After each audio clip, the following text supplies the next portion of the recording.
So there are three necessities to life: food, water, and shelter. Do you want a credit card that rewards you for essentially living? Stop wasting money on that dumb shit and instead put it in investment. I know it's tempting. You'll spend it and be broke again. As always, I'm your bro Taylor. And I'm your bro Ryan. And Bilt has restructured its credit cards to essentially replace its one MasterCard with three different tiered cards.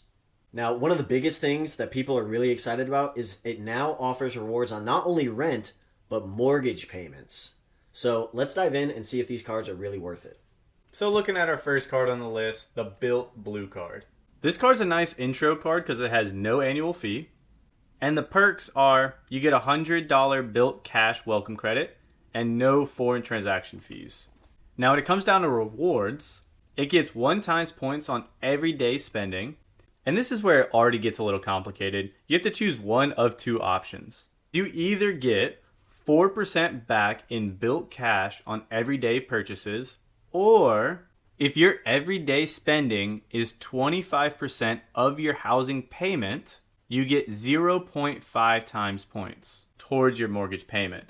If your everyday spending is 50% of your housing payment, you get 0.75 times points. And if your everyday spending is 75% of your housing payment, you get 1 times points. Finally, if your everyday spending is 100% or more of your housing payment, you get 1.25 times points on your rent or mortgage payment. The next card is the Bilt Obsidian. This one does have a $95 annual fee, and it offers an intro bonus of $200 of Bilt Cash, and you'll get a $100 annual Bilt Hotel credit that's broken up into 2 different $50 statement credits. As far as rewards, you'll get 3 times points on either dining or groceries. You choose one of those categories each year, and then it'll offer 2 times points on travel and 1 times points on everything else. Just like the blue card, you either get the 4% back in the form of Bilt Cash, or you can go the housing only route.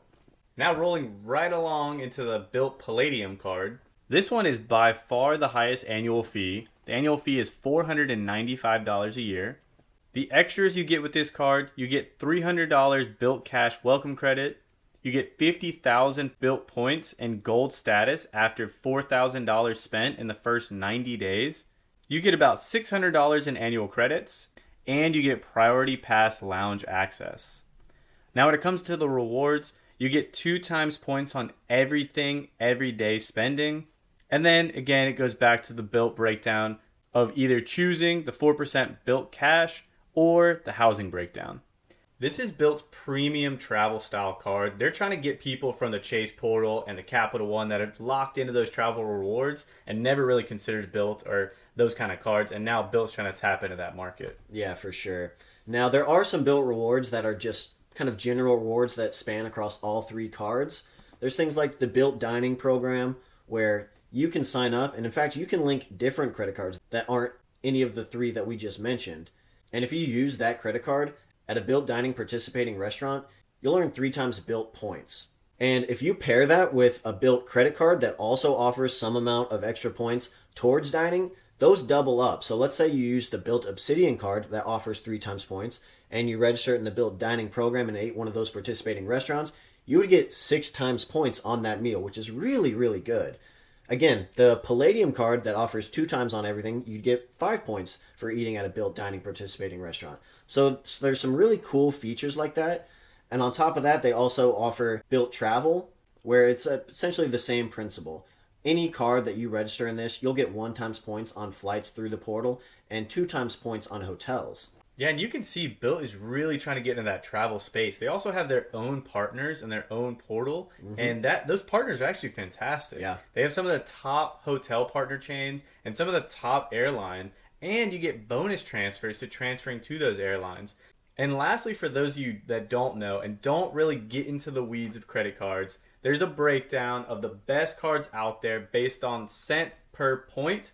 And Bilt is typically known as having one of the best conversion rates in that way. Now, they do have additional features. They're almost trying to gamify the credit card game here.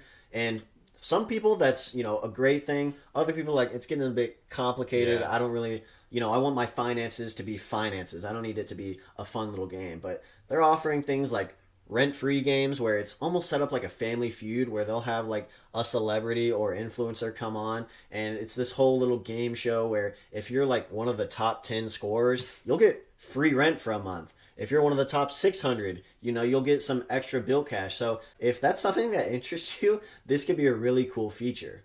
And honestly, it can get a bit into the weeds because there's also Bilt statuses where everyone starts off at a blue status, and as soon as you get to at least a silver status, and then there's gold and palladium, you start actually earning interest on your Bilt Cash. So there's all these extra benefits, and you can redeem the Bilt Cash to basically boost your travel points. So where, like, if you were to transfer 1 point over to this one, it's actually worth 2 now. Honestly, it does get a bit convoluted, but if you're like, you know what, I am all about mastering credit cards, I'm about all this credit card hacking and everything, this honestly might be super appealing to you. So on that note, please let us know in the comments. At this time, this card has only been out a short period of time, but if you see this video in the future, or if you see it right when it comes out, just please let us know in the comments if you've already figured out a great way to just optimize. We love to figure that out because as it stands right now, to me, it's almost too complicated. There's too many ins and outs. I'm going to have to pay attention, constantly do research. I'm assuming there's more updates coming out. Yeah. And then that's just going to be like, it's too much for a single credit card for me. So as it stands right now, it's a little bit too much. Like you said, I want my finances to be a little bit finances. Yeah. But I am very, very excited, interested that somebody is breaking up this space. It's no longer boring. It's a big game, essentially. Yeah. And I want to see somebody in the comments talk about how they were able to travel for free or do this cool, crazy experience, and it was all because they won the game of Family Feud. Like, crazy, crazy stuff like that. So I'm excited to see what comes about this. Yeah, honestly, there's just a lot of things to remember. They also offer bonuses on what they call Rent Day, where it's the first of the month. You'll get some extra bonuses for when you transfer points then, or there's a point multiplier, or all these little things. It's just something that you have to be cognizant about, and for certain people, I know that can just be a bit much. Yeah. But another thing that kind of caught my eye that really made me want to dive into it was this whole Bilt Cash feature. Essentially, you earn 4% cash back in the form of Bilt Cash, which you can use to convert into a lot of different things. You can use it and redeem it for credits. You can use it for point multipliers, like I mentioned before. But after looking into it a bit more, things kind of just started getting a bit confusing. I don't really know why they added so many different ways to go about getting these rewards, because if you convert the Bilt points for housing rewards, because remember, you have one of two options, essentially it's the same spending value. What I mean by that is if you have $1,000 rent, let's say, to get a 1-for-1 match, or essentially 1,000 points, and you went the housing only option, you needed to spend 75%, aka $750. And to earn that value in the Bilt Cash format, you also needed to spend $750 to have enough Bilt Cash for that 1-to-1 conversion. So really the only benefit for going the Bilt Cash route is you're kind of able to stockpile that Bilt Cash, I guess. But a major criticism that is kind of in the fine print that a lot of people don't realize is at the end of the calendar year, your Bilt Cash expires. They only let you roll over $100. So all these little nuances started to just kind of turn me off from it, honestly. Now, if you're one of those, like we said, that's really into the hacking and keeping on top of things, this could be a great feature.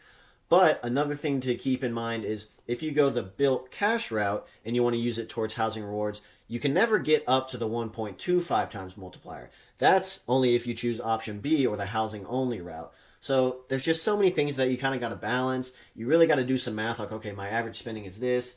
It doesn't really work out that way, but there are some months where I spend a lot, so maybe the Bilt Cash is the best option. It's just so much that you kind of have to juggle that, you're kind of losing me on it a little bit. And that's where I don't want to do all the work. I want someone else to figure it out and optimize and drop it in our comments, please, because I'm super interested. But again, I don't want to do all the work for it. Yeah. Now that's all great, but what are some of our biggest criticisms of the card? Really, a lot of it relates to how complicated it can be. The rewards now depend heavily on how much you spend. In the old Bilt 1 card, you simply had to use the card 5 times no matter what the transactional amount was, and you were able to get 1 times points on your rent. Like we've touched on several times, the whole Bilt Cash and unlocking mechanics are a bit confusing. And like I said, it expires at the end of the calendar year, which I'm not a fan of. And the old card allowed you to pay your rent like a credit card transaction. So let's say you didn't have the rent amount in your account at the end of the month, you could kind of float it by using your credit card, and you'd be able to pay it off on your credit card statement later on. This is no longer a feature, and a lot of people that were in the Bilt 1 system that migrated over to the Bilt 2 were caught off guard by this. So now, at the end of the month, whenever you're paying rent, it's taken immediately from your checking account. You're still getting the points for that value, but the way that it's kind of functioning and being charged to you is very different. Now, of course, we would recommend always having that rent in your checking account, but for some people, that was really the major draw of this card, is they could kind of float it or kick that can down the road a little bit. So that's just something that you definitely need to be aware of. And another criticism that people are coming up with, or just more so a worry that people have, is this is like the third partner that they've had as card providers. You know, the last one they had was Wells Fargo, but Wells Fargo was like losing so much money with this type of system that Wells Fargo dropped them. So now the Bilt cards are issued by Column North America and serviced by Cardless.